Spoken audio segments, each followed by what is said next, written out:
Hi friends, ಎಲ್ಲರಿಗೂ ನಮಸ್ಕಾರ. ಇವತ್ತು ನಾನು ಮನೆಯಲ್ಲೇ ಚಿಕನ್ ಕಲ್ಮಿ ಕಬಾಬ್ ಹೇಗೆ ಮಾಡೋದು ಅಂತ ಹೇಳಿ ತೋರಿಸ್ತಾ ಇದ್ದೀನಿ. ಇದು ಹೋಟೆಲ್ ಥರನೇ ಟೇಸ್ಟ್ ಬರುತ್ತೆ, ಬಟ್ ತುಂಬ ಚೆನ್ನಾಗಿರುತ್ತೆ ಫ್ರೆಂಡ್ಸ್. ನೀವು ಒಂದ್ಸಲ ಟ್ರೈ ಮಾಡಿ ನೋಡಿ. ಹಾಗೆ ನನ್ನ ಚಾನಲ್ನ ಯಾರೆಲ್ಲ ಸಬ್ಸ್ಕ್ರೈಬ್ ಮಾಡಿಲ್ವೋ ಸಬ್ಸ್ಕ್ರೈಬ್ ಮಾಡ್ಕೊಳ್ಳಿ. ಹಾಗೆ ಪಕ್ಕದಲ್ಲಿರುವಂತಹ ಬೆಲ್ ಐಕನ್ನ ಕ್ಲಿಕ್ ಮಾಡೋದನ್ನ ಮರಿಬೇಡಿ. ನಾನು ಹಾಕುವಂಥ ಎಲ್ಲ ವಿಡಿಯೋಗಳು ನಿಮಗೆ ಅಪ್ಡೇಟ್ ಆಗುತ್ತೆ. ಹಾಗಾದರೆ ಹೇಗೆ ಮಾಡೋದು ಅಂತ ನೋಡೋಣ ಬನ್ನಿ. ಮೊದಲಿಗೆ ನಾನು 20ರಿಂದ 25 ಕ್ಯಾಶ್ಯೂನ ತೊಗೊಂಡಿದ್ದೀನಿ, ಅಂದರೆ ಗೋಡಂಬಿನ ತೊಗೊಂಡಿದ್ದೀನಿ. ಚಿಕ್ಕ ಒಂದು ಗ್ಲಾಸಲ್ಲಿ ಮೊಸರನ್ನ ತೊಗೊಂಡಿದ್ದೀನಿ, ಗಟ್ಟಿ ಮೊಸರಾಗಿರ್ಬೇಕದು, ಚೆನ್ನಾಗಿರುತ್ತೆ.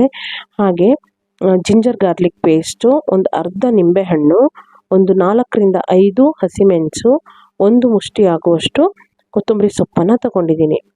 ಹಾಗೆ ಇಲ್ಲಿ ನಾನು ಬೋನ್ಲೆಸ್ ಚಿಕನನ್ನು ತೊಗೊಂಡಿದ್ದೀನಿ, ಒಂದು 200 ಗ್ರಾಮ್ ಅಷ್ಟು ತೊಗೊಂಡಿದ್ದೀನಿ ಅಷ್ಟೇ. ನೀಟಾಗಿ ಕ್ಲೀನ್ ಮಾಡಿ ಇಟ್ಕೊಂಡಿದ್ದೀನಿ. ಹಾಗೆ ಒಂದು ಜಾರ್ಗೆ ಏನು ಗೋಡಂಬಿ ತೊಗೊಂಡಿರ್ತೀವಲ್ಲ, ಒಂದು 20ರಿಂದ 25 ಅದು, ಹಾಗೆ ಒಂದು ಮುಷ್ಟಿ ಆಗುವಷ್ಟು ಕೊತ್ತಂಬರಿ ಸೊಪ್ಪು, ಹಸಿಮೆಣಸು, ಹಾಗೆ ಇಷ್ಟನ್ನು ಹಾಕಿಬಿಟ್ಟು ಇದನ್ನು ರುಬ್ಲಿಕ್ಕೆ ನೀರನ್ನು ಹಾಕಬಾರ್ದು. ನಾವೇನು ಮೊಸರು ತೊಗೊಂಡಿರ್ತೀವಲ್ಲ, ಚಿಕ್ಕ ಕಪ್ಪಲ್ಲಿ 1 ಕಪ್ಪು ಗಟ್ಟಿ ಮೊಸರು, ಅದನ್ನೇ ಹಾಕಿಬಿಟ್ಟು ನೀಟಾಗಿ ಫೈನ್ ಪೇಸ್ಟ್ ಮಾಡ್ಕೊಬೇಕು. ನೀಟಾಗಿ ರುಬ್ಕೊಳ್ಳಿ ಫ್ರೆಂಡ್ಸ್, ಒಳ್ಳೆ ಟೇಸ್ಟ್ ಬರುತ್ತೆ. ಹಾಗೆ ನಾವೇನು ಚಿಕನ್ ರೆಡಿ ಇಟ್ಟಿರ್ತೀವಲ್ಲ, ತೊಳೆದ್ಬಿಟ್ಟು ಕ್ಲೀನ್ ಮಾಡಿ, ಅದಕ್ಕೆ ಈ ಪೇಸ್ಟನ್ನು ಹಾಕಬೇಕು.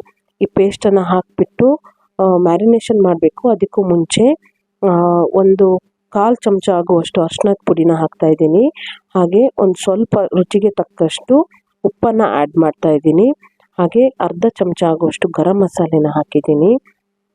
ಇದೆಲ್ಲವನ್ನು ಹಾಕಿಬಿಟ್ಟು ಸ್ವಲ್ಪ, ಅಂದರೆ ಅರ್ಧ ನಿಂಬೆಹಣ್ಣೇನು ತೊಗೊಂಡಿರ್ತೀವಲ್ಲ ಅದನ್ನು ಇದಕ್ಕೆ ಸ್ಕ್ವೀಸ್ ಮಾಡ್ಕೋಬೇಕು, ಹಿಂಡ್ಕೊಬೇಕು.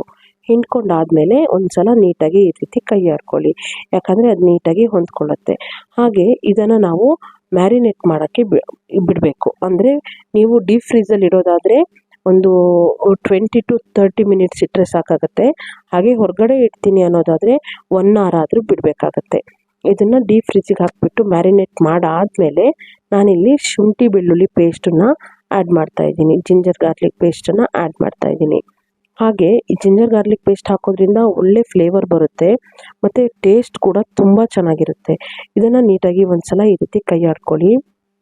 ಈ ರೀತಿ ಕೈ ಆಡ್ಕೊಳ್ಳೋದ್ರಿಂದ ನೀಟಾಗಿ ಆ ಮಸಾಲೆ ಜೊತೆಗೆ ಶುಂಠಿ ಬೆಳ್ಳುಳ್ಳಿ ಪೇಸ್ಟು ಸೇರಿಕೊಳ್ಳುತ್ತೆ. ಹಾಗೆ ಈಗ 2 ಚಮಚ ಆಗುವಷ್ಟು ಕಾರ್ನ್ಫ್ಲೋರ್ನ ಹಾಕ್ತಾಯಿದ್ದೀನಿ. ಹಾಕಿಬಿಟ್ಟು ನೀಟಾಗಿ ಮಿಕ್ಸ್ ಮಾಡ್ಕೊಳ್ಳಿ. ಕಾರ್ನ್ಫ್ಲೋರ್ ಹಾಕೋದ್ರಿಂದ ಒಳ್ಳೆ ಬೈಂಡಿಂಗ್ ಸಿಗುತ್ತೆ ಈ ಮಸಾಲೆಗೆ. ಅಂದರೆ ನಾವೇನು ತವಾದಲ್ಲಿ ಇದನ್ನು ಫ್ರೈ ಮಾಡಬೇಕಲ್ವ, ಬೇಯಿಸ್ಬೇಕಲ್ವ, ಆವಾಗ ಇದು ಮಸಾಲೆನ ಬಿಟ್ಕೊಳ್ಳೋದಿಲ್ಲ, ನೀಟಾಗಿ ಬೈಂಡಿಂಗ್ ಆಗಿ ವರ್ಕ್ ಮಾಡುತ್ತೆ ಕಾರ್ನ್ಫ್ಲೋರ್ ಹಾಕೋದ್ರಿಂದ. ಹಾಗಾಗಿ 2 ಚಮಚ ಹಾಕಿದ್ದೀನಿ, ತುಂಬ ಹಾಕಿಲ್ಲ. ಮಕ್ಳಿಗೆ ಕೊಡೋದ್ರಿಂದ ಸ್ವಲ್ಪ ಕಮ್ಮಿನೇ ಹಾಕ್ಕೊಂಡಿದ್ದೀನಿ. ಹಾಗೆ ನಾನು ಮೊದಲೇ ಹೇಳಿದ್ನಲ್ವ, ನಾನು ಯೂಸ್ ಮಾಡೋ ತವ ಅಂದರೆ ಬಣ್ಪದ ತವನ ಯೂಸ್ ಮಾಡ್ತೀನಿ ನಾವು, ಅಂದರೆ ರಾಕ್ ತವ ಅಂತ ಹೇಳ್ತಾರೆ ಇದಕ್ಕೆ. ಇದನ್ನು ಯೂಸ್ ಮಾಡ್ತೀನಿ. ಇದನ್ನು ಬಿಸಿ ಆದಮೇಲೆ ಮೀಡಿಯಮ್ ಫ್ಲೇಮಲ್ಲಿ ಇಟ್ಬಿಟ್ಟು ಎಣ್ಣೆ ಹಚ್ಚಿಬಿಟ್ಟು ಅದಕ್ಕೆ ಏನು ನಾವು ಮ್ಯಾರಿನೇಟ್ ಮಾಡಿರ್ತೀವಲ್ಲ ಚಿಕನ್ ಪೀಸಸ್, ಅದನ್ನು ನೀಟಾಗಿ ಅರೇಂಜ್ ಮಾಡಿಬಿಟ್ಟು ಈ ರೀತಿ ಬಿಡಬೇಕಾಗುತ್ತೆ. ಬಿಟ್ಟಾದಮೇಲೆ ಇದು ನೀಟಾಗಿ 2 ಕಡೆ ಬೇಯಬೇಕು. ಲೋ ಫ್ಲೇಮಲ್ಲೇ ಇಟ್ಕೊಂಡು ಬೇಯಿಸಿ, ಆವಾಗ ನೀಟಾಗಿ ಬೇಯುತ್ತೆ. ಹಾಗೆ ಒಳ್ಳೆ ಟೇಸ್ಟ್ ಕೂಡ ಬರುತ್ತೆ. ನಾನು ಇದ್ರ ಮೇಲ್ಗಡೆ ಸ್ವಲ್ಪ 1 ಚಮಚ ಆಗುವಷ್ಟು ಎಣ್ಣೆನ ಹಾಕ್ತಾಯಿದ್ದೀನಿ, ಯಾಕಂದರೆ ನೀಟಾಗಿ ಟೇಸ್ಟ್ ಬರುತ್ತೆ, ಮಸಾಲೆ ನೀಟಾಗಿ ಎಣ್ಣೆನ ಅಬ್ಸರ್ವ್ ಮಾಡುತ್ತೆ ಅಂತ ಹೇಳಿ.